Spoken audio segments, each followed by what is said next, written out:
পাতলা কাপড় পরায়া বউকে নিয়ে মার্কেটে মার্কেটে ঘুরে যারা, মুসলমানের ঘরে জন্ম নিয়ে কুকুরের মতন দাঁড়িয়ে প্রসাব করে যারা, নামাজ বাদ দিয়ে কিরণমালা কটকরি পাখির সাউন্ড ঘর থেকে বের করে যারা, এদের সবগুলোকে মানুষের মতন দেখা যায়, কিন্তু সত্যিকারের তাদেরকে মানুষ বলা যায় না। এই জন্য যত দামি মোবাইল ফোন কেনেন না কেন, এই মোবাইল ফোন কিনেই কথা হয় না। এই মোবাইল ফোনে ছোট্ট একটা জিনিস ঢুকাতে হয়, সে জিনিসটার নাম হলো সিম কার্ড। সিম কার্ডটা যখন গ্রামীণে ঢুকাবেন দেখবেন গ্রামীণের নেটওয়ার্ক পাবে, বাংলা লিঙ্কে ঢুকাবেন বাংলা লিঙ্কের নেটওয়ার্ক পাবে। তেমনি আমরা আমাদের সন্তানগুলোর মেমোরিতে যদি আল্লাহর কোরআন ঢুকিয়ে দিতে পারি, ওরা জান্নাতের নেটওয়ার্ক পাবে, যেখানে থাকবে নামাজ পড়বে, সত্য কথা বলবে, নবীর সুন্নাহ তরিকায় চলবে। এই জান্নাতের নেটওয়ার্ক থাকার কারণে দুনিয়াদারি করতে করতে আল্লাহ তাআলা তাদেরকে জান্নাত পর্যন্ত পৌঁছায়া দিবে। এই জন্য প্রাণপ্রিয় ভাইয়েরা আমার, আমাদের প্রিয় সন্তানগুলোকে কোরআনওয়ালা বানাতেই হবে।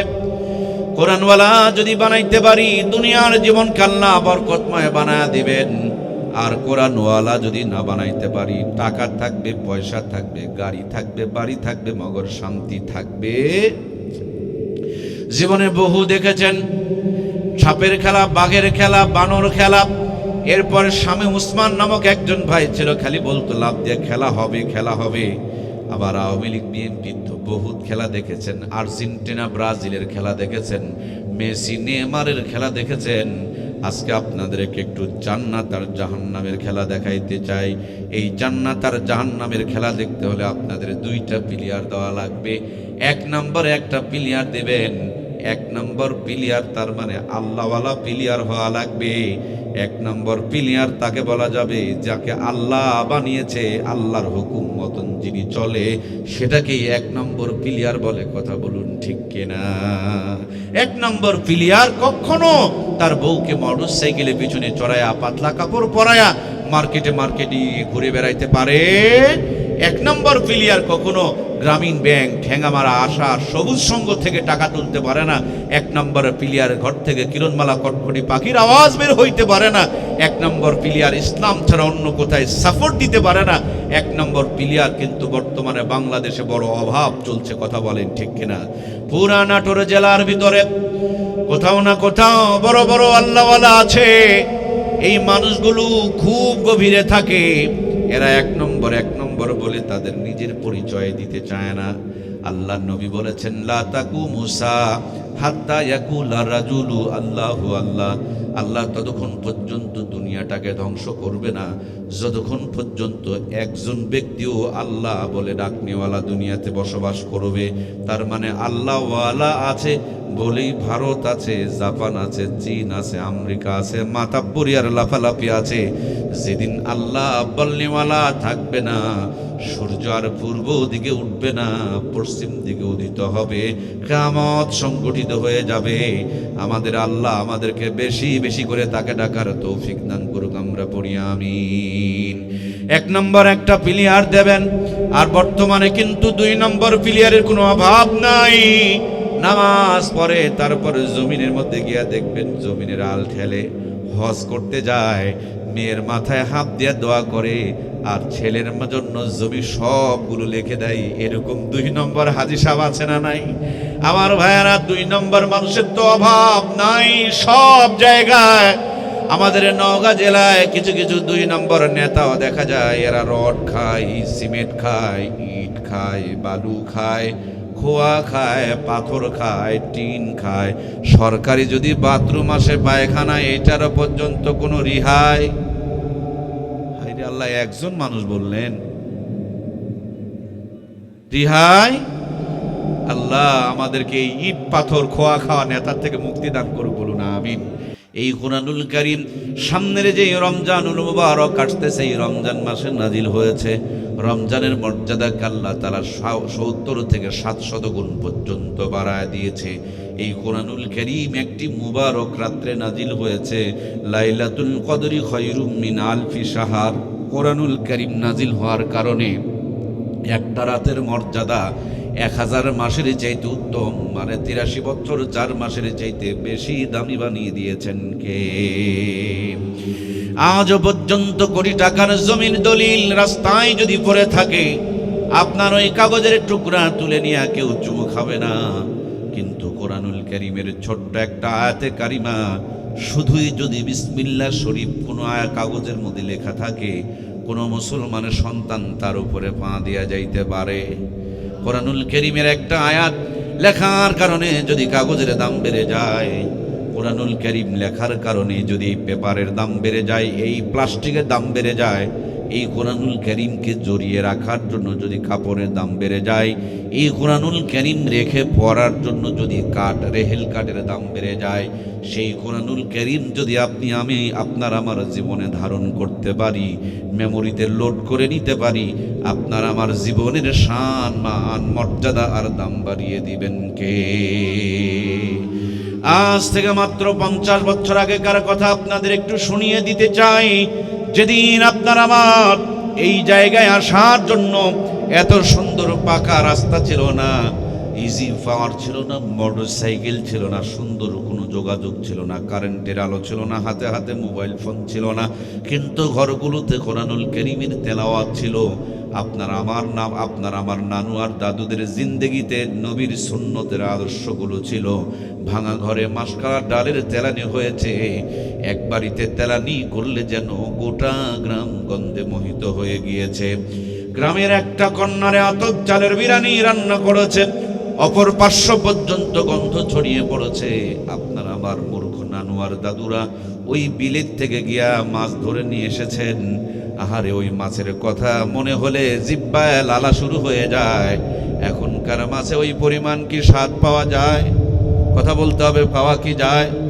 বন্ধুরা আমার, পুকুরের চাষ করা মাছে না হলে খাবার দেওয়া হয়, এই জন্য পুকুরের মাছের স্বাদ নাই, কিন্তু বিলের মাছে তো কোনো খাবার দেওয়া হয় না। কেন বিলের মাছের স্বাদ পাওয়া যায় না?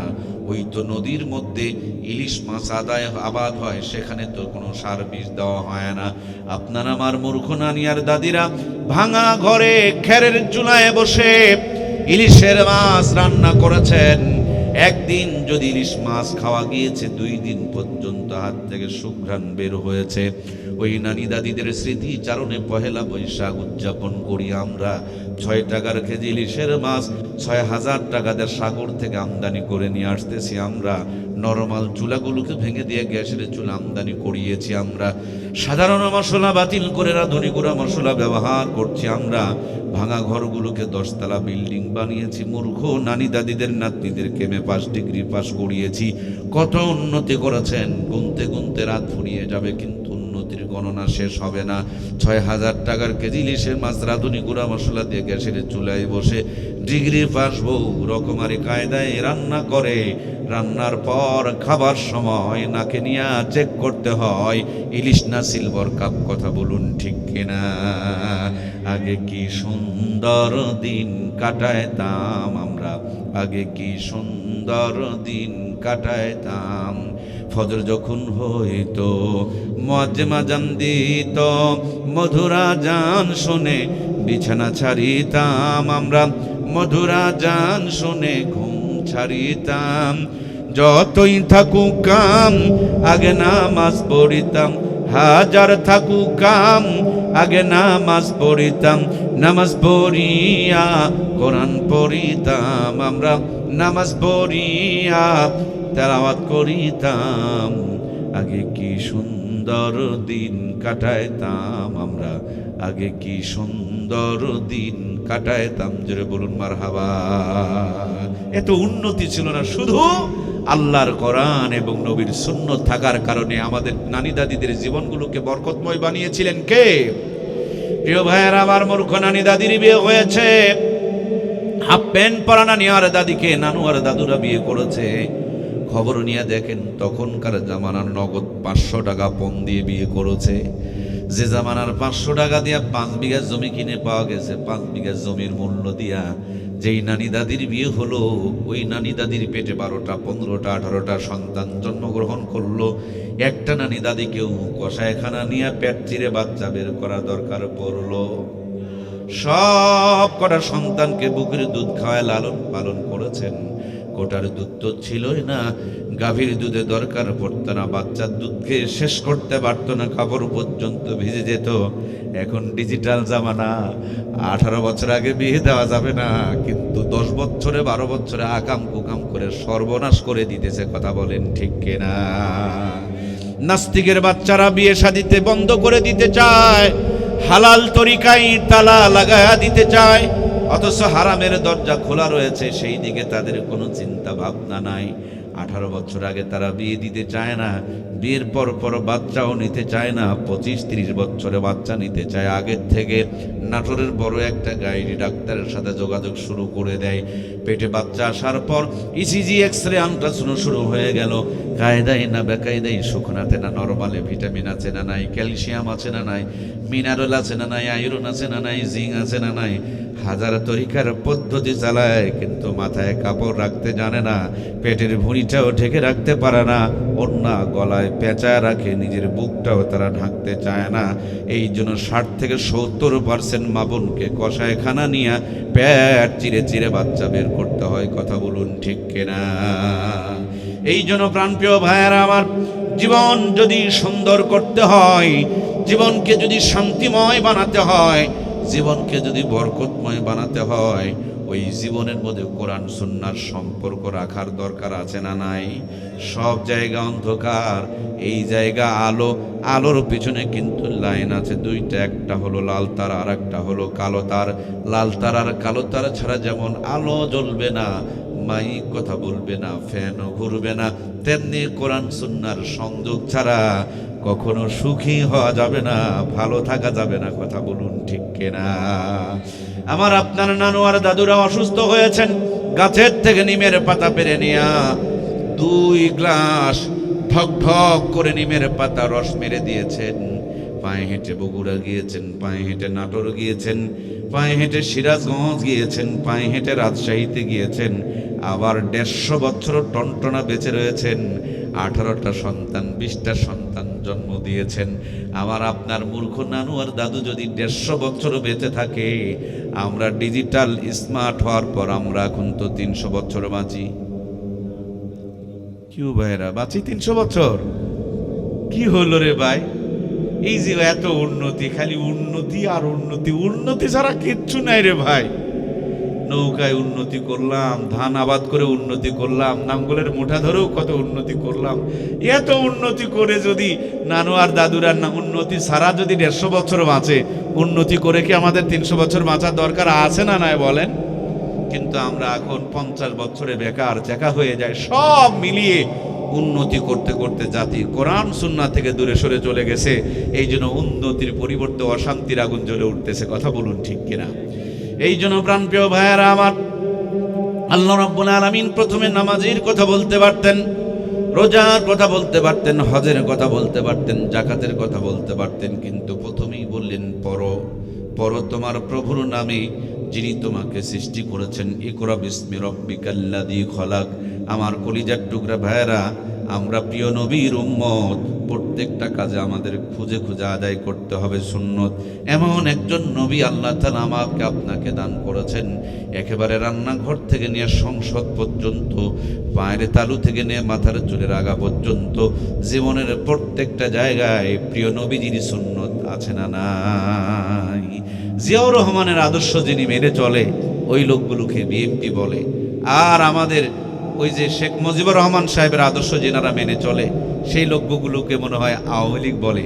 এরশাদ চাচার আদর্শ যারা মেনে চলে, তাদেরকে জামাত ইসলাম বলে। আমি জানি ভুল করেছি, আমি ইচ্ছাকৃত। বলেন যে এরশাদ চাচার আদর্শ যারা মেনে চলে, তাদেরকে কি বলে? জাতীয়বাদী বলে। তাহলে নবীর আদর্শ যারা মেনে চলে, তাদেরকে নবীর উম্মত বলে। নবীর মতে মত, তাকে বলে নবীর উম্মত। আমরা কার নবী? মুহাম্মদ। আমরা কোন নবীর উম্মত? মুহাম্মদুর রাসূলুল্লাহ সাল্লাল্লাহু আলাইহি ওয়াসাল্লামের উম্মত। সুতরাং নবীর মতে মত, তাকে বলে নবীর উম্মত। আমার মতকে নবীর মতের সঙ্গে যদি মিল করে নিতে পারি, আমি নিজেকে নবীর উম্মত বলে দাবি করতে পারবো, আগামীকাল আপনি আপনার সিংড়া বাজারে গিয়া কাপড়ের দোকানদারকে বলবেন, ভাই আমাকে 2 গজ কাপড় দেন। উনি কাপড় বের করার আগে একটা লাঠি বের করবে, আপনি দৌড় মারিয়েন না, এটা মারার জন্য না, এটাকে কাপড় মাপার জন্য তারা একটা মাপকাঠি বানিয়ে রেখেছেন, গজের মাপকাঠি বানিয়ে রেখেছেন, ফিতা দিয়া মেপে এইটা দিয়ে মাপকাঠি বানায় রেখেছেন। ওইটা দিয়া যেমন কাপড় মেপে মেপে দেওয়া হয়, জান্নাতের একটা মাপকাঠি আছেন, তিনি হলেন মুহাম্মদুর রাসূলুল্লাহ। মহাব্বতে বলুন না সাল্লাল্লাহু আলাইহি ওয়াসাল্লাম। যারা যারা জান্নাতে যেতে চাও, জীবনটাকে মুহাম্মদুর রাসূলুল্লাহর সুন্নতের মাপকাঠি অনুযায়ী বানায় নাও। নবীজি মদিনা রওজায় অপেক্ষা করছেন, যাদের জীবন সুন্নতের মাপকাঠি দিয়ে মিলে যাবে, আল্লাহর নবী তাদেরকে সাথে করে নিয়ে জান্নাত উদ্বোধন করবে। ये कब्रों में भी मुस्तफा रो रो के आंखें बहे, कहते ही सुबह शाम या उम्मती। আজ পর্যন্ত মদিনা রওজাতে আল্লাহর হাবিব ডাকতেছেন, ওগো উম্মত, সুন্নতের পথ ধরো, আমি নবী তোমাদেরকে সাথে করে নিয়ে জান্নাত উদ্বোধন করব। এখানে যখন আসছিলাম, ওলামা হযরত তলবে ইলম ভাইয়ারা কি সুন্দর করে আমাদের রিসিভ করলেন, আবার স্টেজ পর্যন্ত উঠায়া দিলেন। আপনি একজনের মহাব্বতের প্রিয় মানুষ, তিনি হলেন মুহাম্মদুর রাসূলুল্লাহ সাল্লাল্লাহু আলাইহি ওয়াসাল্লাম। আপনারা আপনাদের মেহমানকে রিসিভ করেছেন, আর নবীজি আপনাকে আমাকে রিসিভ করে জান্নাতে নিবেন, তার জন্য মদিনা রওজায় অপেক্ষায় রয়েছেন। আমরা নবীজির সঙ্গে কি জান্নাতে যেতে চাই? কারা কারা যেতে চাই? 2টি হাত তুলে আমার আল্লাহকে দেখে লিল্লাহে তাকবীর। পুরাপুরি 2টি হাত তোলেন, গোটায় তোলেন, এভাবে একটু নাড়া দেন। আর শাহজিম থেকে আমার রব দেখছেন, মদিনা রওজায় আল্লাহর হাবিবকে সম্প্রচার করে দেখানো হচ্ছে। আজকের এই আলো বাতাস আপনার আমার জন্য সাক্ষী হয়ে থাকতেছে। ডান কাঁধ আর বাম কাঁধের ফেরেশতাগুলো ভিডিও করে করে রাখতেছে। ওগো আল্লাহ, তোমার কোরআনের সঙ্গে আমরা হাত তুলেছি। তোমার হাবিব বলেছেন, আল কোরআন হুজ্জাতুল লাকা ওয়া আলাইকা, এ কোরআন যেন আমাদের সবার জন্য নাজাতের জড়িয়া হয়ে যায়। আমরা যেন সুন্নত মেনে নবীর খাঁটি উম্মত হয়ে নবীর সঙ্গে জান্নাতে যেতে পারি। তুমি আমাদেরকে কবুল করে নাও, আমরা পড়ি আমিন। তাহলে প্রিয় ভাইয়েরা আমার, নবীর মতে মত তাকে বলে নবীর, পরেরটুকু বলুন না, তাকে বলে নবীর। নবীর মতের সঙ্গে যার মত, তাকে বলে নবীর।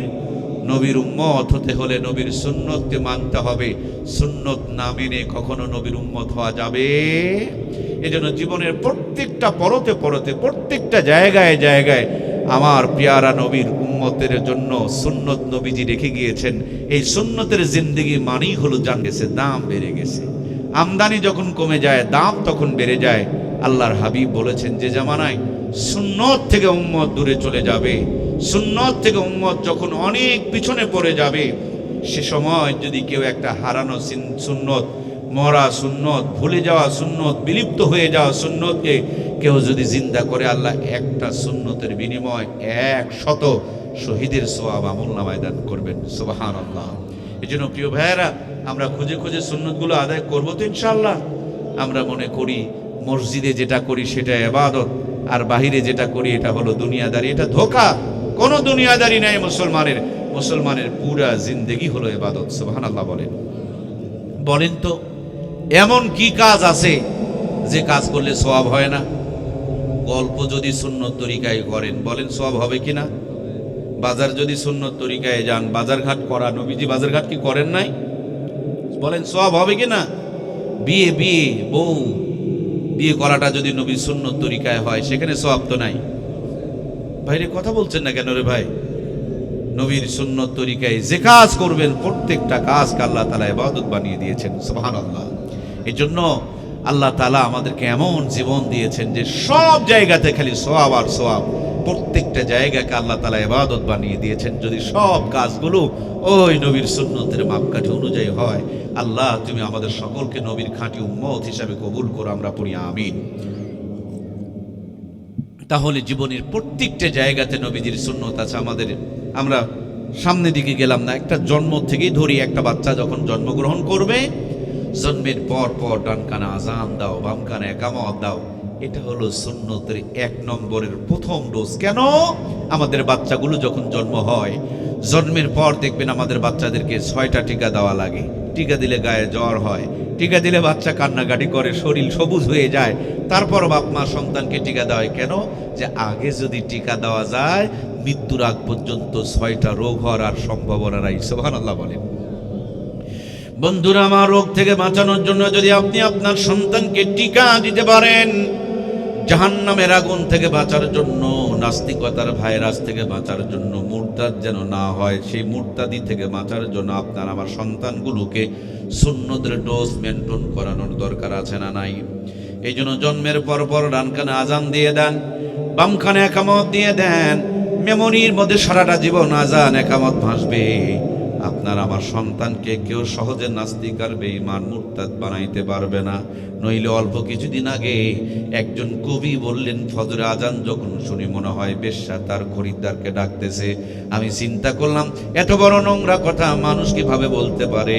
পরবর্তীতে ভেবে দেখলাম, কিছু কিছু সন্তান তো পতিতালয়ে জন্মগ্রহণ করে, জন্মের পর ডান কানে আজান হয় না, বাম কানে একমত পায় না, ঢুকেছিল ওই পতিতার আওয়াজ, সেটা তারা মেমোরিতে করতেছে আর মুখ দিয়ে বের হইতেছে। আমাদের বেশিরভাগ বাচ্চা এখন হাসপাতালে নিয়ে সিজার করে বের করা হয়। বাপ মার ব্যস্ততা বেড়ে যায়, আজান একামত পায় না। এই জন্য মুসলমানের ঘরে নাস্তিক মার্কা সন্তান পয়দা হচ্ছে। কথা বলুন ঠিক কিনা? আরো একজন বেয়াদব বলল, আমার কাছে আজানের চাইতেই কাউয়ার আওয়াজ ভালো লাগে। আমি চিন্তা করলাম, এত সাউন্ড থাকলে কাউয়ার আওয়াজের সাথে তুলনা করলো কেন? এখন আপনারাও বুঝবেন, দেখবেন কিছু কিছু বাচ্চা অবৈধ পন্থায় জন্মগ্রহণ করে, এদের বাপ মার পরিচয় নাই, এদেরকে ডাস্টবিনের কিনারে ফেলে দিয়ে আসা হয়। যাদের সন্তান নাই তারা দেখবেন ওই ডাস্টবিনের কিনার থেকে সন্তানকে নিয়ে লালন পালন করে। আসলে পড়েছিল ডাস্টবিনের কিনারে, সকালবেলা কাউয়া গিয়ে বসেছে, আজান একামত ঢুকে নাই, কাউয়ার আওয়াজ তার কানে ঢুকেছে, ওটাই তার মেমোরিতে বাজতেছে। এই জন্য মুখ দিয়ে ওই শব্দটাই বের হচ্ছে। সকালবেলা যদি কাঁচা একটা পেঁয়াজ দিয়া পান্তা খান, দুপুরে বিরিয়ানি খাবেন, বৈকালে নাস্তা করবেন, সন্ধ্যাবেলা ঢিকুরু তুলবেন, সকালবেলা দেখবেন ওই পেঁয়াজের গন্ধটায় মুখ থেকে যেমন বের হবে। এই জন্য জন্ম দিলেই শুধু হবে না, জন্মের পর লক্ষ্য করে করে এই সুন্নতের আদর্শগুলো আপনার আমার সন্তানের ভিতরে ঢুকায় দেওয়ার দরকার আছে না নাই? এরপরেই আপনার আমার সন্তানটার জন্য একটা আদর্শ সুন্নতের ইসলামিক নাম রাখতে হবে। কালটু বল্টু, লালটু মুন্টু ঝুন্টু রাখতে পারেন না। কয়েকদিন আগে মুফতি আমির হামজা ভাই, তার একটা কথা ভাইরাল হয়ে গেল আরাফাত রহমান কোকো ভাইকে কেন্দ্র করে। আসলে তিনি বোঝার জন্য হয়তোবা বলেছিলেন, আর মাউথ মিস্টেক হতেও পারে। আমি এগুলো নিয়ে ব্যাখ্যা বিশ্লেষণে যেতে চাই না। আমরা কেমনে আমরা মুসলমান হয়ে আমাদের সন্তানের নামগুলো যেমন তেমন রেখে দিতেছি, নাস্তিক বেঈমানের মতো রেখে দিতেছি, এটা মুসলমানের দায়িত্ব কর্তব্যের মধ্যে পড়ে না। আপনার আমার সন্তানের নাম হবে আব্দুল্লাহ, আব্দুর রহমান, মেয়ে যদি হয় নাম হবে ফাতেমা, মেয়ে যদি হয় নাম হবে মরিয়ম। হাদিসের কিতাবে এসেছে কিয়ামতের দিন আল্লাহ রাব্বুল আলামিন মরিয়ম বলে ডাক দিবে, দুনিয়ার সমস্ত মরিয়মগুলো উঠে দাঁড়ায় যাবে। সুবহানাল্লাহ। আল্লাহ বলবেন, আমি ঈসার মা এক মরিয়ম রে ডেকেছি, এতগুলো মরিয়ম দাঁড়িয়ে গেলা কেন? মরিয়মেরা বলবে, ও মালিক, দুনিয়ার বুকে তোমার কথাগুলো অক্ষরে অক্ষরে শুনতে পারি নাই, আজকে হাসরের মাঠে আমি মনে করেছি তুমি আমাকেই ডেকেছো, তার জন্য আমি দাঁড়িয়ে গিয়েছি। আল্লাহ বলবেন, ওয়াবতাগু মিন ফাদলিহি ওয়াসিলা, আমি আমার বান্দা বান্দিকে জান্নাত দেওয়ার জন্য ওসিলা তালাশ করব।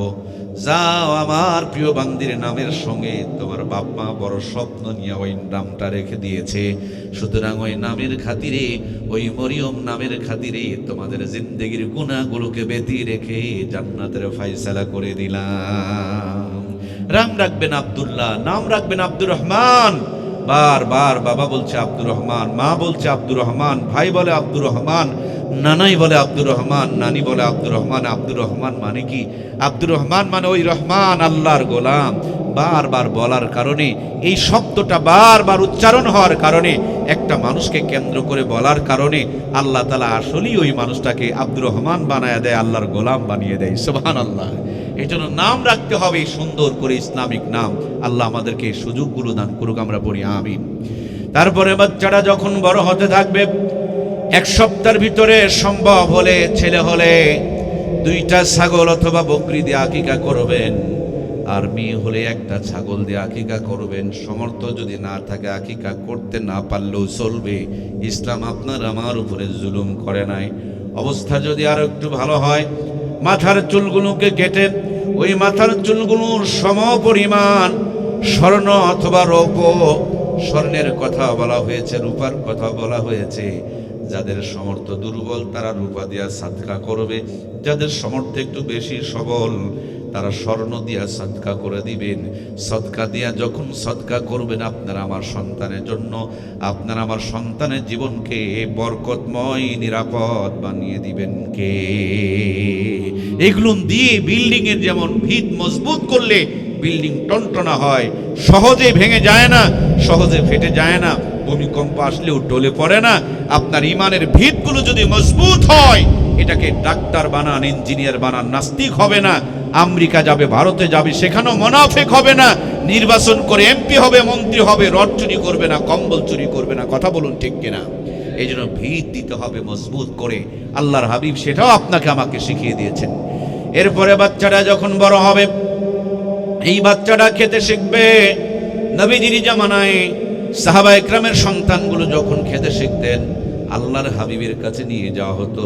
রহমাতুল্লিল আলামিন জান্নাতি জবান দিয়া আজওয়া খেজুরকে চাবায়া চাবায়া চাবায়া নরম করে বাচ্চাদের মুখের মধ্যে উঠায়া দিতেন।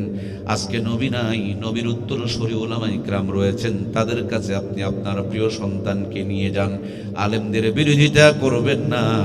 অনেক মানুষ দেখবেন খালি হুজুরকে দেখতেই পারে না, দেখলে দেখবেন জোরে গেলে কয় দাওয়াত পাইছে, ধীরে হাঁটলে কয় বেশি খাইছে, আবার গানে টানও মারে, মনে বড় জ্বালারে। পাঞ্জাবিওয়ালা আছে না নাই? মুসারু তাসারু মাদারু গাজারু দেখে তার মনে জ্বালা হয় না, ওর নাকি মনের মধ্যে জ্বালা আর পড়া হয়। দাড়িওয়ালা টুপিওয়ালা পাঞ্জাবিওয়ালা দেখলে, যাদের মন দাড়ি টুপিওয়ালা পাঞ্জাবিওয়ালা দেখলে জ্বলে, ওরা হাজার চেষ্টা করলেও তাদের ঘরে কোনোদিন আলেম তৈরি করতে পারবে না।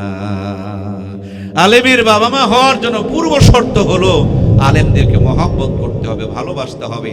আলেমদের সাথে শত্রুতা করবেন আর ছেলেরে মাদ্রাসায় ভর্তি করে দিবেন, কিয়ামত হয়ে যাবে, আপনার ঘরে আলেম পয়দা হবে না। ইচ্ছে করলে ডাক্তারের বাবা হওয়া যায়, ইচ্ছে করলে মাস্টার ইঞ্জিনিয়ারের বাবা হওয়া যায়, কিন্তু ইচ্ছে করলে হাফেজের বাবা হওয়া যায় না, ইচ্ছে করলে আলেমের বাবা হওয়া যায় না। আর যেই বংশে যেই পরিবারে আলেম থাকে, এরা আলেম বিদ্বেষী হয় না। আর যারা আলেম বিদ্বেষী হয়, এদের পরিবারে কোনোদিন আলেম জন্ম নেয় না, নবী আসবে না। আর নবীর উত্তরসূরি হলো উলামা ইকরাম। নবীজি বলেছেন, এই আলেম ওলামাকে যারা মহব্বত করলো, তারা যেন আমাকে মহব্বত করলো, আর যারা আমাকে মহব্বত করলো, আমার সঙ্গে তারা জান্নাতে যাবে। সুবহানাল্লাহ। নবীজির একজন সাহাবী এসে বলেন, নবীগণ, আমরা যখন প্রচন্ড ক্ষুধার্ত থাকি, তৃষ্ণার্ত থাকি, পেরেশানগ্রস্ত থাকি, অসুস্থ থাকি, আপনার নুরানি বরকতি জান্নাতি চেহারাটা দেখলেই আমাদের ক্ষুধা তৃষ্ণা এবং কষ্টগুলো দূর হয়ে যায়। আপনি চিরকাল থাকবেন না, আপনি বিদায় হয়ে গেলে আমরা এই ক্ষুধা, এই তৃষ্ণা, এই বেদনা কেমন করে নিবারণ করব? আল্লাহর হাবিব বলেন, আমি থাকবো না যখন আমার উত্তরসূরি উলামা ইকরামকে রেখে গেলাম। ইন্নাল উলামা ওয়ারাসাতুল আম্বিয়া। কোন একজন মানুষ হক্কানি একজন আলেমের সাথে যদি মুসাফা করে, সে যেন আমি নবীর সঙ্গে মুসাফা করলো। হক্কানি কোন একজন আলেমকে বুকে জড়িয়ে ধরলো, সে যেন আমি নবীকেই বুকের মধ্যে জড়িয়ে ধরলো। কোন হক্কানি আল্লাহওয়ালা আলেমকে কেউ যদি মহাব্বত করে, সে যেন আমি নবীকে মহাব্বত করলো। বাংলার জমিনে বহু মানুষ আছে, এদের কাছে গরু ছাগলের দাম আছে, কিন্তু আলেমের দাম, কথা বললেন না কেন? বহু মানুষ আছে, বিশেষ করে মাদ্রাসা মসজিদের যারা সভাপতি হয়, বিশেষ করে মসজিদ কমিটিতে দেখা যায় মসজিদ 10 তলা হয়েছে, কিন্তু ইমামের বেতন 7,000। কথা বলেন না কেন? মিনার বানাতে হবে, টাইলস লাগাতে হবে, এসি লাগাতে হবে, সব বোঝে, কিন্তু ইমামের বেতন বাড়ানোটা বোঝে না। হুজুরের কাছে দোয়া নিতে আসছে, হুজুর আমার ছেলেটা ইন্টারভিউ দিতে গেছে, ওর একটা যেন চাকরি হয়। ইমাম সাহেব দোয়া করছে, আল্লাহ সভাপতির ছেলের চাকরিটা হওয়ায় দিও, বেতনটা যেন আমার সমান হয়। বুঝতে পারছেন কি আপনারা? হায় আল্লাহ, আপনারা কি ঘুমায় গেলেন নাকি রে ভাই? একটু ফুঁসফাঁস করেন, আমি কি কবরস্থানে কথা বলছি নাকি আমি বুঝতে পারছি না। উনি দোয়া করছেন, আল্লাহ চাকরিটা যেন হয়, কিন্তু বেতনটা যেন আমার সমান হয়। সভাপতি তো লাভ দিয়ে উঠছে, বলে হুজুর দোয়া করেন কি? আরে আপনার তো 7,000 টাকা, এটা দিয়ে কি আমার ছেলে চলতে পারবে? ইমাম সাহেব বলেন, ওরে বেকুব, আমি যে 15 বছর থেকে আপনারে বলতেছি যে আমার এটা দিয়ে চলতে পারি না, আপনার ছেলের চাকরি না হতেই 7,000 টাকা চলতে পারবে না, এটা বুঝলেন, কিন্তু 15 বছরে আপনি এইটা বুঝলেন না যে আমি চলতে পারি না। এই সমস্ত সভাপতিদের জাহান্নামে যাওয়ার জন্য দ্বিতীয় কোনো আমলের দরকার নাই, এই এক আমলেই জাহান্নামে তারা চলে যাবে, সোজা যাবে, কোনো কৈফিয়ত দেওয়া লাগবে না, ঠিক কিনা? সুতরাং আলেমদেরকে মহব্বত করবেন, আলেমদেরকে ইজ্জত করবেন। অনেকেই বলে হুজুররা কি দিল, আরে হুজুররা কি দেয়নি সেটাই বলো। ওরা ভালো করে কোনোদিন মালকাস মেরে খেললো না, যাত্রা দেখতে গেল না, দাঁড়িয়ে প্রসাব করলো না, পার্কে কোনো মেয়ের অন্যা কারাকারি করলো না, হারাম খাইলো না, সে মানুষটা তো ইসলামের পক্ষে পুরো জীবনটাই দিয়ে দিল। এই মানুষকে নিয়ে যারা অতিরিক্ত এদেরকে নিয়ে বাড়াবাড়ি করে, চার দোকানে এদেরকে নিয়ে যারা নানানভাবে অসম্মান করা কথা বলে, এদের ভিতরে কিন্তু বড়ই খারাপ একটা অভ্যাস বিরাজ করতেছে। ফতোয়ার কিতাবে লেখা হয়েছে, আলেম ওলামার সঙ্গে ভিন্ন মত পোষণ করা, তাদের বিরোধিতা করা, তাদের সাথে শত্রুতা করা, এটা হলো কুফরি বলা হয়েছে। কুফরি, আলেম ওলামার সঙ্গে বিরোধিতা করা, এটা হলো কুফরি করার সমপরিমাণ শামিল। আলেম ওলামার যারা বিরোধিতা করে, মৃত্যুর সময় তাদের কালেমা নসিব হওয়ার সম্ভাবনা খুবই কম। এই জন্য খুব সাবধান থাকতে হবে, মুখ ফসকে যেন আলেমদের বিরুদ্ধে কথা বের না হয়। এরা নায়েবে নবী, আপনি যাই বলেন, নবী তো সার্টিফিকেট দিয়ে গিয়েছেন। আল্লাহ কোরআনে পরিষ্কার বলেছেন, ইন্নামা ইয়াখশাল্লাহ মিন ইবাদিহিল উলামা, নিশ্চয়ই উলামায়ে কিরাম আমি আল্লাহকে বেশি ভয় করে। এটা আল্লাহর ঘোষণা। আল্লাহ কিয়ামতের দিন বিচার করবে, একটা পর্দা টেনে দিয়ে বিচার করবে, ওপেনলি বিচার করবে না। আর আপনার বউ ভুল করে, আপনার মা ভুল করে, আপনার ভাই ভুল করে, কোনোদিন চার দোকানে বলেন না কোন দেশের কোন আলেম ভুল করছে, চার দোকান গরম করে ফেলতেছে, তার মানে আলেমদেরকে নিচু করার জন্য, খাটু করার জন্য কৌশলে তারা ষড়যন্ত্র করছে। কথা বলেন ঠিক কিনা? এই জন্য প্রাণপ্রিয় ভাইয়েরা আমার, নবীজির জামানায় সাহাবায়ে কিরামদের সন্তান ভূমিষ্ঠ হলে আল্লাহর নবীর কাছে নিয়ে যেতেন। রহমাতুল লিল আলামিন জান্নাতি জবান দিয়ে আজওয়া খেজুরকে চাবায়া চাবায়া বাচ্চাদের মুখের মধ্যে উঠায়া দিতেন। আজকে নবী নাই, নবীর উত্তরসূরি ওলামায়ে কিরাম রয়েছেন। আপনি আপনার কলিজার টুকরা সন্তানকে হক্কানি একজন আলেমের কাছে নিয়ে যান, যারা জিকির করে, কোরআন শরীফ তেলাওয়াত করে, দরুদ শরীফ পড়ে, সত্য কথা বলে, হারাম খায় না, চগলখড়ি করে না, ওই সমস্ত আল্লাহওয়ালার জবান দিয়া আপনার আমার সন্তানের জবান যদি উদ্বোধন করে দিতে পারি, জীবন চলে যাবে ওই জবান দিয়া ইমান বিধ্বংসী নাস্তিক মার্কা কোনো কথা বের হবে না। সুবহানাল্লাহ। তারপরে বাচ্চাটা যখন বড় হবে, এই বাচ্চাকে আপনার ডাক্তার বানানোর স্বপ্ন থাকতে পারে, মাস্টার বানানোর স্বপ্ন থাকতে পারে, এমপি মন্ত্রী ইঞ্জিনিয়ার বানানোর স্বপ্ন থাকতে পারে, কিন্তু সাবধান রে মুসলমান, আগেই ডাক্তার বানাতে যে না, আগে ইঞ্জিনিয়ার নয়, আগে মাস্টার নয়, আগে কিন্তু ইমানদার বানাতে হয়। বিল্ডিং বানানো দরকার, আপনি তো এই মাটি নিয়ে সোজা বিল্ডিং তৈরি করতে শুরু করেন না। রাস্তা বানানো দরকার, এই মাটি দিয়ে তো রাস্তা বানান না। ব্রিজ বানানো দরকার, এই মাটি দিয়ে তো রাস্তা বানান না। আপনি এগলুন বানানোর আগে যেমন ইট বানান, ইট বানানোর পর যার দরকার রাস্তা বানায়, যার দরকার ব্রিজ বানায়, যার দরকার বিল্ডিং বানায়। বাংলার জমিনের সবচেয়ে বড় সমস্যা হলো আমরা ইমানদার না বানিয়ে কেউ ডাক্তার বানাই, কেউ মাস্টার বানাই, কেউ এমপি বানাই, কেউ মন্ত্রী বানায়, কেউ চেয়ারম্যান বানাই, কেউ মেম্বার বানাই, কেউ পুলিশ বানাই, কেউ র্যাব বানায়, কেউ সেনাবাহিনী বানায়। এগুলো যদি ইমানদার বানাইতে পারতাম, প্রত্যেকটা জায়গাতে রহমত বরকত আসতো। ইমানদার না বানানোর কারণে সব জায়গাতে আযাব গজব চালু হয়ে গেছে। কথা বলুন ঠিক কিনা? এই জন্য যা বানাবেন বানান, সবার আগে সর্বপ্রথম ইমানদার বানান। এই যে মাটির উপরে বসে আছেন, এই মাটি দিয়েই কিন্তু ইট বানানো হয়, কিন্তু এই ইট বানানোর কিছু তরিকা আছে প্রিয় ভাইয়েরা। মাটি আর পানি মিক্সার করে ইটের একটা ফার্মায় ঢুকায়া রোদের মধ্যে কয়েকটা দিন শুকায়া লিমিটেড টেম্পারেচার মেনটেন করে যখন তাপ দেওয়া হয়, মাটি আর মাটি থাকে না, মাটি তখন খাঁটি হয়ে যায়। চুলার মধ্যে সারা জীবন আগুন জ্বলে, চুলার মাটি পানিতে ফেলে দিলে গলে যায়। ইটের ভাটায় কিন্তু সারা জীবন আগুন জ্বলে কি? ইটের ভাটায় সারা জীবন আগুন জ্বলে না, মাত্র কয়েকটা দিন আগুন জ্বলালে মাটি খাঁটি হয়ে যায়।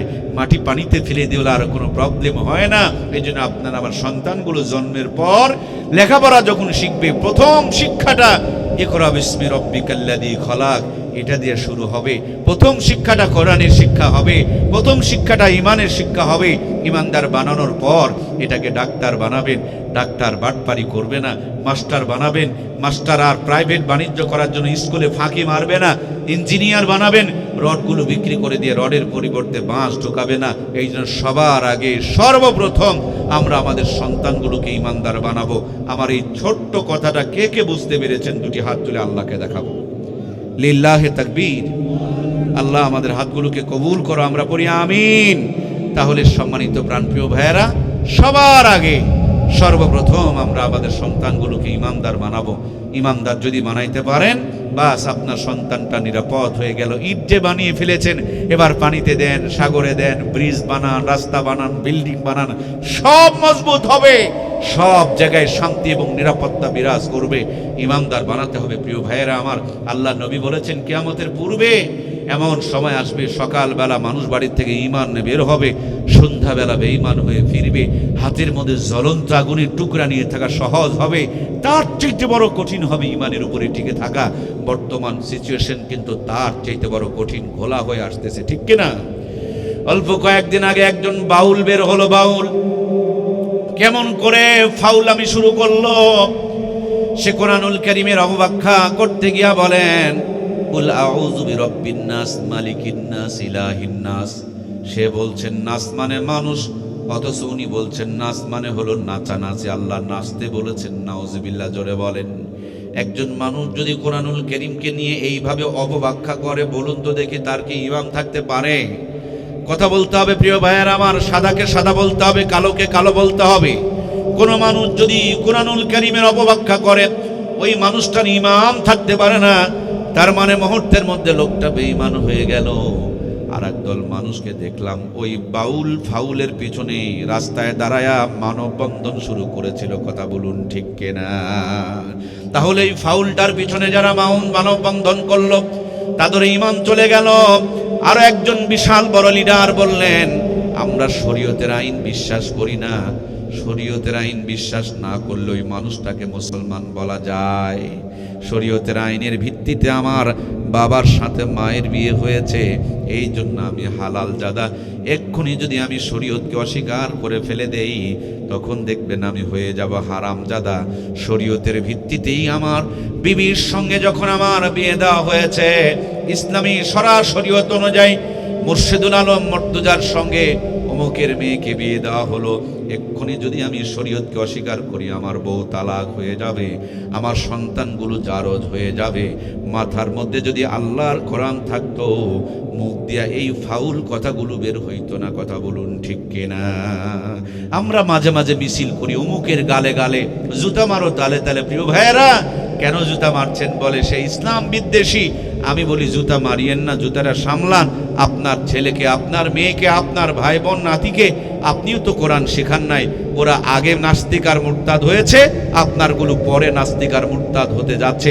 সুতরাং আপনারা আমার প্রিয় সন্তানগুলোকে নাস্তিক আর মুরতাদ যদি না বানাতে চায়, তাহলে এই কোরআনের ফারমায় ঢুকায় আমাদের সন্তানগুলোকে ইমানদার বানানোর দরকার আছে না নাই? সম্মানিত কলিজার টুকরা প্রাণের ভাইয়েরা আমার, গরুর পেট থেকে জন্ম নিলে গরু হয়, ছাগলের পেট থেকে জন্ম নিলে ছাগল হয়, ভেড়ার পেট থেকে জন্ম নিলেই ভেড়া হয়। কিন্তু মানুষের পেট থেকে জন্ম নেওয়া সবগুলো মানুষ হয় না। মানুষের পেট থেকে জন্ম নেওয়া কোরআন সুন্নাহর আলো যারা পায় তারা মানুষ হয়, আর কোরআন সুন্নাহর আলো যারা পায় না, এরা মানুষের পেট থেকে জন্ম নেওয়া অনেকে অমানুষও হয়। কথা বলুন ঠিক কিনা? মানুষের পেটে জন্ম নেওয়া অমানুষ আছে না নাই? কিছুদিন আগে আমাদের হাদি ভাইটাকে যারা মেরে দিল, ওর হাত ছিল, পা ছিল মানুষের মতন দেখা যেত। দেশপ্রেমী মানুষকে যারা মেরে দেয়, এদেরকে মানুষের মতন দেখা গেলেও এদেরকে মানুষ বলা যায় না। মানুষ মরার পর আন্দোলন করে না, কিন্তু কুকুর মারার পর যারা আন্দোলন করে, বুঝতে হবে এরা মানুষ রূপী অমানুষ। কথা বলেন ঠিক কিনা? 57টা সেনা অফিসারকে যারা মেরে দিল, এরাও দেখতে মানুষের মতন ছিল, সত্যিকারে তাদেরকে মানুষ বলা যায় না। আমার দেশের বড় বড় চেয়ারে গুরুত্বপূর্ণ জায়গায় বসে বসে দেশটাকে অতল তলে তলিয়ে দিতে চায়, ধ্বংস করে দিতে চায়। দেশের খেয়ে, দেশের পরে, দেশের গুরুত্বপূর্ণ চেয়ারে বসে বসে দেশকে ধ্বংস করে দিতেছে। এরকম মানুষ আমাদের দেশে আছে না নাই? কম্বল চুরি করে যারা, গম চুরি করে যারা, জনগণের হক মারে যারা, বাপ মাকে বাড়ির থেকে বের করে দেয় যারা, পাতলা কাপড় পরায়া বউকে নিয়ে মার্কেটে মার্কেটে ঘুরে যারা, মুসলমানের ঘরে জন্ম নিয়ে কুকুরের মতন দাঁড়িয়ে প্রসাব করে যারা, নামাজ বাদ দিয়ে কিরণমালা কটকরি পাখির সাউন্ড ঘর থেকে বের করে যারা, এদের সবগুলোকে মানুষের মতন দেখা যায়, কিন্তু সত্যিকারের তাদেরকে মানুষ বলা যায় না। এই জন্য যত দামি মোবাইল ফোন কেনেন না কেন, এই মোবাইল ফোন কিনেই কথা হয় না। এই মোবাইল ফোনে ছোট্ট একটা জিনিস ঢুকাতে হয়, সে জিনিসটার নাম হলো সিম কার্ড। সিম কার্ডটা যখন গ্রামীণে ঢুকাবেন দেখবেন গ্রামীণের নেটওয়ার্ক পাবে, বাংলা লিঙ্কে ঢুকাবেন বাংলা লিঙ্কের নেটওয়ার্ক পাবে। তেমনি আমরা আমাদের সন্তানগুলোর মেমোরিতে যদি আল্লাহর কোরআন ঢুকিয়ে দিতে পারি, ওরা জান্নাতের নেটওয়ার্ক পাবে, যেখানে থাকবে নামাজ পড়বে, সত্য কথা বলবে, নবীর সুন্নাহ তরিকায় চলবে। এই জান্নাতের নেটওয়ার্ক থাকার কারণে দুনিয়াদারি করতে করতে আল্লাহ তাআলা তাদেরকে জান্নাত পর্যন্ত পৌঁছায়া দিবে। এই জন্য প্রাণপ্রিয় ভাইয়েরা আমার, আমাদের প্রিয় সন্তানগুলোকে কোরআনওয়ালা বানাতেই হবে। কোরআনওয়ালা যদি বানাইতে পারি, দুনিয়ার জীবনকে আল্লাহ বরকতময় বানায়া দিবেন। আর কোরআনওয়ালা যদি না বানাইতে পারি, টাকা থাকবে, পয়সা থাকবে, গাড়ি থাকবে, বাড়ি থাকবে, মগর শান্তি থাকবে। জীবনে বহু দেখেছেন সাপের খেলা, বাঘের খেলা, বানর খেলা। এরপর স্বামী উসমান নামক একজন ভাই ছিল, খালি বলতো লাভ দিয়ে খেলা হবে, খেলা হবে। আবার আওয়ামী লীগ বিএনপি তো বহুত খেলা দেখেছেন, আর্জেন্টিনা ব্রাজিলের খেলা দেখেছেন, মেসি নেইমারের খেলা দেখেছেন। আজকে আপনাদেরকে একটু জান্নাত আর জাহান্নামের খেলা দেখাইতে চাই। এই জান্নাত আর জাহান্নামের খেলা দেখতে হলে আপনাদের দুইটা প্লেয়ার দেওয়া লাগবে। এক নম্বরে একটা প্লেয়ার দেবেন, এক নম্বর প্লেয়ার তার মানে আল্লাহওয়ালা প্লেয়ার হওয়া লাগবে। এক নম্বর প্লেয়ার তাকে বলা যাবে যাকে আল্লাহ বানিয়েছে, আল্লাহর হুকুম মতন যিনি চলে, সেটাকেই এক নম্বর প্লেয়ার বলে। কথা বলুন ঠিক কিনা? এক নম্বর প্লেয়ার কখনো তার বউকে মোটরসাইকেলে পিছনে চড়ায়া, পাতলা কাপড় পরায়া মার্কেটে মার্কেটে ঘুরে বেড়াইতে পারে। এক নম্বর প্লেয়ার কখনো গ্রামীণ ব্যাংক, ঠেঙ্গামারা, আশা, সবুজ সংঘ থেকে টাকা তুলতে পারে না। এক নম্বর প্লেয়ার ঘর থেকে কিরণমালা কটকটি পাখির আওয়াজ বের হইতে পারে না। এক নম্বর প্লেয়ার ইসলাম ছাড়া অন্য কোথায় সাপোর্ট দিতে পারে না। এক নম্বর প্লেয়ার কিন্তু বর্তমানে বাংলাদেশে বড় অভাব চলছে। কথা বলেন ঠিক কিনা? পুরা নাটোর জেলার ভিতরে কোথাও না কোথাও বড় বড় আল্লাহওয়ালা আছে। এই মানুষগুলো খুব গভীরে থাকে। এরা এক নম্বর বলে তাদের নিজের পরিচয় দিতে চায় না। আল্লাহ নবী বলেছেন, লা তাকুমু সাআ হাত্তা ইয়াকুলা রাজুলু আল্লাহু আল্লাহ। আল্লাহ ততক্ষণ পর্যন্ত দুনিয়াটাকে ধ্বংস করবে না যতক্ষণ পর্যন্ত একজন ব্যক্তিও আল্লাহ বলে ডাকনেওয়ালা দুনিয়াতে বসবাস করবে। তার মানে আল্লাহওয়ালা আছে বলেই ভারত আছে, জাপান আছে, চীন আছে, আমেরিকা আছে, মাতাব্বরি আর লাফালাফি আছে। যেদিন আল্লাহ বলনেওয়ালা থাকবে না, সূর্য আর পূর্ব দিকে উঠবে না, পশ্চিম দিকে উদিত হবে, কিয়ামত সংগঠিত হয়ে যাবে। আমাদের আল্লাহ আমাদেরকে বেশি বেশি করে তাকে ডাকার তৌফিক দান করুক। আমরা পড়ি আমিন। এক নম্বর একটা প্লেয়ার দেবেন। আর বর্তমানে কিন্তু দুই নম্বর প্লেয়ারের কোনো অভাব নাই। নামাজ পড়ে, তারপরে জমিনের মধ্যে গিয়া দেখবেন জমিনের আল ঠেলে, হজ করতে যায়, মেয়ের মাথায় হাত দিয়ে দোয়া করে, আর ছেলের জন্য জমি সবগুলো লিখে দেয়। এরকম দুই নম্বর হাজি সাহেব আছে না নাই? আমার ভাইয়ারা, দুই নম্বর মানুষের তো অভাব নাই সব জায়গায়। আমাদের নওগাঁ জেলায় কিছু কিছু দুই নম্বর নেতাও দেখা যায়। এরা রড খায়, সিমেন্ট খায়, ইট খায়, বালু খায়, খোয়া খায়, পাথর খায়, টিন খায়। সরকারি যদি বাথরুম আসে, পায়খানা, এটার পর্যন্ত কোনো রিহাই। হায়রে আল্লাহ, একজন মানুষ বললেন রিহাই। আল্লাহ আমাদেরকে ইট পাথর খোয়া খাওয়া নেতার থেকে মুক্তি দান করুক, বলুন আমিন। আমি আপনাদের এলাকার কোনো লিডারকে চিনি না, কিন্তু আমার এলাকা হাই হাই এত খাওয়া খাই রে ভাই, খাওয়ার যন্ত্রণায় নেতার পেটের ভুঁড়ি ফুলে যায়। ভালো করে খবর নিয়ে দেখেন 2 রুটিও খাওয়ার ক্ষমতা। যদি 2টা রুটি খায় পেটে ঝগড়া গন্ডগোল বেঁধে যায়, তখন গ্যাসের বড়ি র্যাব আর সার্জেল খুঁজে বেড়ায়। বর্তমানে 2 নম্বর প্লেয়ারের কোনো অভাব। 2 নম্বর প্লেয়ারের নাম বলা লাগবে না, আপনাদের নাটোরে খুঁজে খুঁজে বড় একটা 2 নম্বর প্লেয়ার বের করেন, ওর দেখবেন বাড়ি গাড়ি টাকা পয়সা ক্ষমতার কোনো অভাব না। ওই 2 নম্বর প্লেয়ারের 20 তলা বিল্ডিং ঘরে একটা সিসি ক্যামেরা লাগান। 1 নম্বর ইমাম সাহেবের ভাঙা ঘর, কুড়া ঘর, বেড়া ঘরে আর একটা সিসি ক্যামেরা লাগান। এই ময়দানে 2টা পর্দা টাঙান। একদিকে 1 নম্বর প্লেয়ারের ঘরে সংযোগ দেন, আর একদিকে 2 নম্বর প্লেয়ারের ঘরে সংযোগ দেন। 1 নম্বর প্লেয়ারের ঘরে এসি নাই, ফ্রিজ নাই, টিভি নাই, কম্বল নাই, ল্যাপ নাই, খেতা নাই, সুন্দরী বউকে বিউটি পার্লার থেকে সাজায় নাই, আইফোন নাই, ওয়াইফাই নাই, আলু ভর্তা দেয়া যদি পায় চোখের পলকে 4 প্লেট মেরে দেয়। সুবহানাল্লাহ কয় না? না, সুবহানাল্লাহ না বললে পারে দোয়া করে দেব। জোরে বলেন সুবহানাল্লাহ। 1 নম্বরে প্লেয়ারে কিচ্ছু নাই, যদি আলু ভর্তা দেওয়া পায় মরমর করে 4 প্লেট তুলে ফেলে দেয়। 2 নম্বরে প্লেয়ারের ঘরে খবর নিয়ে দেখেন, বিদেশি কম্বল, সুন্দর বিছানা, 3 কোটি টাকার ডেকোরেশন, হাতের মধ্যে আইফোন, নেটওয়ার্ক ডিস্টার্ব যেন না দেয় তার জন্য ওয়াইফাই। আবার বউটাকে তো সুন্দর দেখে বিয়ে করেছে, বিউটি পার্লারে সাজিয়েছে, সব আছে মগর শান্তি। আমার কলিজার টুকরা ভাইয়েরা, জীবনে বহু খেলা দেখেছেন, একটু চোখ বন্ধ করে তাকায় দেখেন না কেন এই এলাকায় যতগুলো হারামখোর আছে ওদেরকে দাওয়াত দিয়া বাম পাশে বসান। এলাকার যত ইমাম মুয়াজ্জিম গুলো আছে ওদেরকে দাওয়াত দিয়া ডান পাশে বসান। আপনারা যে পোলা বানিয়েছেন এগুলো পরিবেশন করে দিয়া দেখেন, ইমামের দল 4 প্লেট মেরে দিবে, হারামখোরগুলো হাফ প্লেট নিয়ে নাড়াচাড়া করবে। ইমাম সাহেবদেরকে সইতে বলেন, দেখবেন ডান হাত গালে নিচে দিয়া দোয়া পড়বে, আল্লাহুম্মা বিসমিকা আমুতু ওয়া আহইয়া। দোয়া শেষ হওয়ার আগেই জান্নাতের ঘুম বরাদ্দ হয়ে যাবে। হারামখোরকে 3 তলা বিল্ডিং এ শুতে দিয়া দেখবেন 3টা করে ঘুমের বড়ি মারবে, তারপরও কাম হবে না। কথা বলুন ঠিক কিনা? বাথরুমে বসা মাত্র পেট ক্লিয়ার হয়ে যাবে। হারামখোর 75 লাখ টাকা দিয়া টয়লেটকে কত সুন্দর করে বানিয়েছে, বসে আছে আধা ঘন্টা পেট ক্লিয়ার হয়। হারামখোর বিয়ে করেছে 12 বছর আগে, বালিশের নিচে হামদর্দার হারবালের ঔষধ। 12 বছর আগে বিয়ে করেছে, আব্বা ডাক কপালে জোটে না। আর ইমামের বাড়িতে গিয়ে দেখো কম করে হলো 1 ঘন্টা আব্বা আব্বার ডাকাডাকি করে। কথা বলেন ঠিক কিনা? খবর নিয়ে দেখেন, ইমামেরা মাসের মধ্যে যেই পরিমাণ গোসল করে হারামখোরেরা বছরে ওই পরিমাণ গোসল করতে পারে।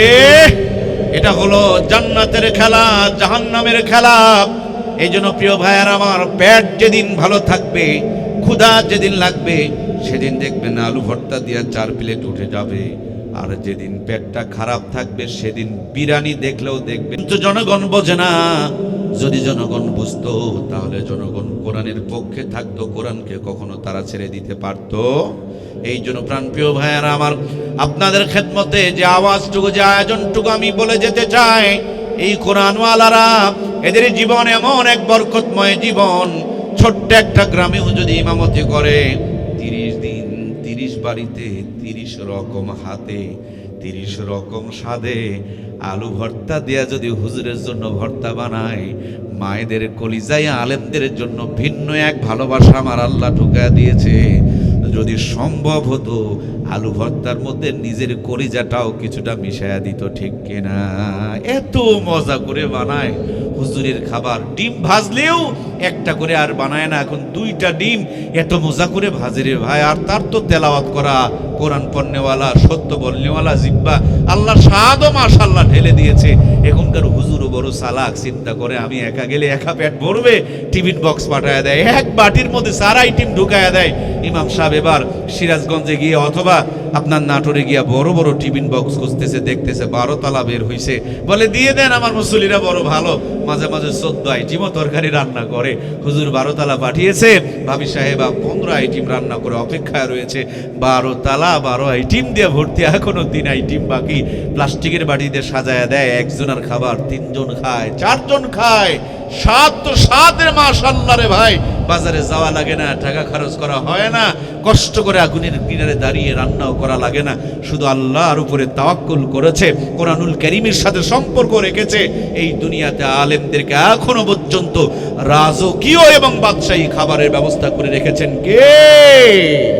হাজার চেষ্টা করে খাওয়ার চেষ্টা করবেন, খেতে পারবেন না, যদিও খান হজম হবে, পারবে নাকি? হজম হবে না। এই জন্য প্রাণপ্রিয় ভাইয়েরা, কোরআনওয়ালা জীবন বানান, আল্লাহ জীবনটাকে বরকতময় বানায়া দিবে। মনে করেন আপনাদের চলন বিল এলাকায় আল্লামা মামুনুল হক এসেছেন, সাথে আবার মিজানুর রহমান আজারি আছে, ছোট্ট বক্তা রফিকুল ইসলাম মাদানিও সঙ্গে এসেছে। চলন বিলের কোনো একটা চার দোকানে যদি চা খেতে বসে, ভাইয়ের আমার দোকানদার যদি চিনতে ফেলে দেয় যেটা মামুনুল হক আর ওইটা মিজানুর রহমান আজহারি, বলুন তো দেখি আদর যত্ন তো কম হবে? কিরে ভাই, কথা বললেন না কেন রে ভাই? আদর যত্ন কি কম হবে? চা খেতে খেতে মিষ্টি প্যাকেটিং হয়ে যাবে। ওনারা বড় মানুষ, একে অপরের আপ্যায়ন করার জন্য চার দোকানের সামনে গিয়া টাকা দেওয়ার পারাপারি করবে। দোকানদার হাতটাকে ধরে নিয়ে চুমু খেয়ে 5,000 টাকা ঢুকাইয়া দিয়ে বললো, হুজুর আমি বুঝি নাই আপনারা আমার এই ভাঙা ঘরের মেহমান হবেন, যদি বুঝতাম তাইলে খাসি রান্না করে নিয়ে অপেক্ষায় থাকতাম, যদি বুঝতাম এই চলন বিলের সুন্দর মাছগুলো আপনাদের জন্য রেডি করে রাখতাম। আমার 14 গোষ্ঠীর কপাল, আমার দোকানে মামুনুল হক এসেছেন, উনি ওখান থেকে বের হয়ে পানের দোকানে যাবে, পানের দোকানদার যদি চিনতে পারে, জীবনের সর্বোচ্চটুকু অভিজ্ঞতা দিয়ে তারে সুন্দর করে পান খাওয়া দিবে, আবার বেঁধে দিবে। রিক্সায় যদি চড়ে, রিক্সাওয়ালা যদি চিনতে পারে, হাতের মধ্যে চুমু খেয়ে টাকা নিবে না, বলবে দোয়া করবেন। তার মানে দুনিয়াতে রাজা বাদশাহ এমপি মন্ত্রী দেখেছি আমরা, যতদিন ক্ষমতা ততদিন সালাম পায়, ক্ষমতা চলে গেলে জনগণ ঝাঁটা আর জুতা নিয়ে তাদেরকে খুঁজে বেড়ায়। আর কোরআনওয়ালারা এমন এক মুকুটহীন সম্রাট, এদের কোরআনের সাথে সম্পর্ক থাকার কারণে দুনিয়া খেরাতে ইজ্জত মর্যাদা বাড়িয়ে দিয়েছেন কে? আমি দেখেছি আমার কলিজার টুকরা প্রিয় ওস্তাদ আল্লামা আহমদ শফি সাহেবকে আমার নিজের চোখে দেখা। বহুবার হুজুরের জুতাগুলো সোজা করার জন্য আমি চান্স নিয়েছি, কিন্তু আমি যাওয়ার আগেই দেখি কে যেন জুতাগুলোকে নিয়ে বগরে দাঁড়িয়ে আছে। তার মানে কোরআনের সঙ্গে হুজুরের সম্পর্ক, খালি হুজুরের দাম বাড়ে নাই, কোরআনের সঙ্গে সম্পর্ক থাকার কারণে হুজুরের দাম বেড়েছে তো বেড়েছে, হুজুরের পায়ের জুতারও দাম বাড়িয়ে দিয়েছেন কে? আজকে যখন আমি এখানে আসছিলাম, বড় একটা ছাত্র ভাই আমার জুতাগুলো সোজা করে দিচ্ছিলেন, আমি বলছি লাগবে না রে ভাই। সে মানে এটুকু মনে করছে যে এই কোরআনওয়ালার সাথে তার পায়ে জুতাটা সোজা করে দিয়া আল্লাহ যদি আমার দিলটাকে সোজা করে দেয়, এই কোরআনওয়ালাদের নিসবতে যদি আমাকেও কোরআনওয়ালা বানায় দেয়, সেজন্য তারা আলেমদের জুতা সোজা করে দিতে চায়। আপনি মাঝে মাঝে এসে দেখবেন আপনার মাদ্রাসার মুহতামিমের জুতাগুলো সোজা হয়ে আছে, তার মানে উনি করেন নাই, কোরআনের সাথে থাকার কারণে কোরআনওয়ালাদেরকে যারা চিনেছে তাদের জুতা পর্যন্ত আল্লাহ তাআলা তাদের জুতারও ইজ্জত বাড়িয়ে দিয়েছে, জুতা আল্লাহ সোজা করে দেওয়ার জন্য মানুষের কলিজায় মহব্বত ঢেলে দিয়েছে। সুতরাং দুনিয়াতে এমপি মন্ত্রী রাজা বাদশার চাইতে কোরআনওয়ালাদের সম্মান ইজ্জত আর মর্যাদা কম না বেশি? মামুনুল হককে বেজ্জতি করার জন্য মিথ্যা মামলা দিলেন, ওরা মনে করলো জনগণ তাদেরকে ছেড়ে চলে যাবে, জনগণ তাদেরকে ঘৃণা করবে। যারা মামলা দিয়েছে তাদের ঘৃণায় রূপান্তরিত হয়েছে, আর কোরআনওয়ালাদের ইজ্জত আরো বাড়িয়ে দিয়েছেন কে? এই জন্য প্রাণপ্রিয় ভাইয়ারা আমার, আল্লাহর কোরআন যেখানে যেমনে যেভাবে যতটুকু যার সাথে লেগেছে, প্রত্যেকটা জিনিসের শান মান মর্যাদাকে আমার আল্লাহ তাআলা বাড়ায় দিয়েছে। আমি এই ছোট্ট মানুষটা, আল্লাহ তাআলা আমাকে 16 বার পবিত্র হজ করিয়েছেন, এবার 17তম বাইতুল্লাহর সফরে যাওয়ার নিয়ত করছি। শতাধিকবার আল্লাহ তাআলা উমরা করিয়েছেন, আগামী রমজানেও যাওয়ার জন্য স্বপ্ন দেখছি, বাংলাদেশের আনাচে কানাচে প্রত্যেক দিন আল্লাহ তাআলা ঘুরিয়ে নিয়ে বেড়াচ্ছে। মূলত আমি একজন রাজমিস্ত্রির সন্তান। আমার এই সম্মান, আমার এই ইজ্জত, আমার এই মর্যাদার পিছনে আমি মনে প্রাণে বিশ্বাস করি আমার আল্লাহর এই কোরআনের একটু সহবত পাওয়ার কারণে আমি রাজমিস্ত্রির সন্তানকে যদি আল্লাহ এই পরিমাণ ইজ্জত দিতে পারে, আপনাদের ওই দাওয়াত দিয়ে যেতে চায়, আপনারাও আপনাদের সন্তানকে কোরআনওয়ালা বানায় দেন। দুনিয়া আখিরাতে আপনারা আমার সন্তানকে ইজ্জতওয়ালা আর সম্মানওয়ালা বানিয়ে দিবেন কে? প্রাণপ্রিয় ভাইয়ারা আমার, কোরআনওয়ালারা শুধু দুনিয়াতেই দামি না, কোরআনওয়ালারা যখন দুনিয়া থেকে বিদায় নিয়ে চলে যাবে, কোরআনুল কারীম মাথার সামনে দাঁড়ায় যাবে, কিয়ামত পর্যন্ত কবরে জান্নাতের ঘুম পাড়ায়া দিবে। গত বছর উত্তরবঙ্গের কুড়িগ্রাম জেলাতে বড় একটা বন্যা এসেছিল। ওলামা ইকরামের পক্ষ থেকে আমরা কুড়িগ্রামে ত্রাণ দেওয়ার জন্য গিয়েছিলাম। ফেরার সময় ধরলা ব্রিজে উঠব, এমন সময় শুনতে পেলাম এখানে ঘুঘু মুন্সির কবর আছে। ভাবলাম বহু শুনেছি তার নাম, চলেন একটু কবরটা জিয়ারত করে আসি। গিয়া দেখলাম বিশাল বড় একটা মাদ্রাসা, গুনগুন গুনগুন করে কোরআনুল কারীমের তেলাওয়াত চলছে। ওই মাদ্রাসার ময়দানে মাঝখানে সুন্দর একটা বড় গাছ, গাছের নিচে আল্লাহর ওলির কবর। কবরটার সামনে নিয়া সূরা ফাতিহা, সূরা ইখলাস, দরুদ শরীফ পড়ে চোখ দুটো বন্ধ করে চোখের পানিগুলো ছেড়ে দিয়ে লম্বা টাইম ধরে দোয়া করলাম। দোয়ার শেষে বড় বড় নিঃশ্বাস টানতেছিলাম আর ফেলতেছিলাম। মনে হয় নিঃশ্বাসের মাঝে কবর থেকে জান্নাতের সুঘ্রাণ বের হয়ে আসতেছে। মোনাজাত শেষ করে ব্রিজের পাশে এসে চার দোকানে বসলাম। চা খেতে খেতে তাকিয়ে দেখি এলাকার একজন বৃদ্ধ মুরব্বী মানুষ, পাশে ডেকে নিয়ে বসাইলাম। চার অর্ডার করে বললাম, বাবাজি আপনার বাড়ি কি এলাকায়? তিনি বললেন হ্যাঁ। আমি জিজ্ঞেস করলাম, আপনি কি এর ঘুঘু মুন্সির ঘটনাটা বলতে পারেন? আমি বললাম, আপনি কি ঘুঘু মুন্সিকে চেনেন? উনি বললেন, চিনব না কেন, সে তো আমাদের একজন বন্ধু বান্ধব ছিলেন। আসলে তো ওনার নাম ঘুঘু মুন্সি না, ওনার নাম ছিল মাওলানা বশির উদ্দিন। এই মাওলানা বশির উদ্দিন ছিলেন চরমনার মুরিদ। তিনি যখন কোরআনুল কারীম তেলাওয়াত করতেন, গুনগুন করে তেলাওয়াত করতেন আর মাথাটাকে নড়াচড়া করতেন, ঝাঁকাতেন, মাথাটা নড়াচড়া করতেন আর তেলাওয়াত করতেন। এই জন্য তার বন্ধু বান্ধবেরা তাকে ঘুঘু মুন্সি বলে ডাকাডাকি করতেন। মাওলানা বশির উদ্দিন মৃত্যুবরণ করেছে, নদীর কিনারে আমরা তার কবর দিয়েছি। কালের বিবর্তনে নদীর কুল ভাঙে কুল গড়ে করতে গিয়ে আমাদের গ্রাম ভেঙে গেল। এক পর্যায়ে কবরস্থান ভাঙতে শুরু করলো। একদিন রাখালের এসে বললেন, কবর থেকে একটা লাশ বের হয়েছে, অল্প কিছু পরে গেলে লাশটা পানিতে ভেসে চলে যাবে। আমরা ছোটাছুটি করে গিয়া কবর থেকে লাশটা উত্তোলন করলাম। মুখের থেকে কাফনের কাপড়টা সরায়া দেখি একেবারে টস টসা তরুতাজা ঘুঘু মুন্সির লাশটা একটা পশম পর্যন্ত নষ্ট হয় নাই। প্রায় 32 বছর আগে তার কবর দেওয়া হয়েছে, একটা পশম পর্যন্ত তারা নষ্ট হয় নাই। এখনো মোবাইলে আপনি সার্চ দিলে দেখবেন তার লাশটা আপনার চোখের সামনে ভেসে উঠবে। কি সুন্দর সুন্দর চেহারা, লম্বা চেহারাওয়ালা একটা সুন্দর সাদা দাড়িওয়ালা মানুষ। চরমনার তিনি মুহিব্বিন ছিলেন, কোরআনুল কারীমের হাফেজ ছিলেন, কোরআনুল কারীমকে বেশি বেশি করে তেলাওয়াত করতেন। কোরআনওয়ালারা দুনিয়াতেই শুধু ভালো থাকে না, কোরআনওয়ালাদেরকে কবরেও ভালো রাখেন কে? বন্ধুরা আমার, দুনিয়াতে মানুষ 3 প্রকার, নরমাল, ভিআইপি আর ভিভিআইপি। নরমাল মানুষগুলো ঢাকা গেলে বাসে ট্রাকে চড়ে যায়, ভিআইপি মানুষগুলো ঢাকায় গেলে প্রাইভেট গাড়িতে চড়ে যায়, আর ভিআইপি মানুষ তো খুব কম হয়। কিছুদিন আগে আমাদের বুবু জানা আপা ইন্ডিয়া গেল হেলিকপ্টারে চড়ে, মনে আছে না নাই? কিরে ভাই, ভুলে গেলেন নাকি? গেল না হেলিকপ্টারে চড়ে আপা গেল না? ওই মানুষগুলোকে ভিভিআইপি বলে। এদের বাড়ির ছাদের উপরে হেলিপ্যাড থাকে, হেলিকপ্টার তুলে নিয়ে এক জায়গা থেকে আরেক জায়গা পৌঁছায় দেয়। কোরআনওয়ালারা দুনিয়াতে ভিভিআইপি।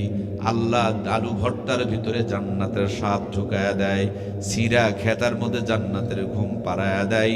বাথরুমে বসলে পেট ক্লিয়ার করে পায়খানা করায়া দেয়, কালো বিবির ভিতরে জান্নাতের আলো ঢুকায়া দেয়। কোরআনওয়ালা দুনিয়াতে যেখানেই থাকে স্পেশাল তাদের উপর আল্লাহর একটা রহমত থাকে। কবরে যখন থাকে কোরআনুল কারীম মাথার সামনে দাঁড়ায়া থাকে। হযরতে ইসরাফিল আলাইহিস সালাম সিংহাতে ফুৎকার করবেন। প্রথম ফুৎকার, দ্বিতীয় ফুৎকার হবে, দুনিয়ার বড় বড় পাথর আর পাহাড়গুলো আসমানের মধ্যে উঠবে। দ্বিতীয় ফুৎকার যখন পড়বে তাদের ঘুমটা ভেঙে যাবে, চোখ ডুলবে, তাকায়া দেখবে হাসরের ময়দান কায়েম হয়ে গিয়েছে। বড় বড় পাথর আর পাহাড়গুলো আসমানের মধ্যে উঠতেছে, কিন্তু এই মাদ্রাসা মসজিদগুলো ধ্বংস হয় নাই।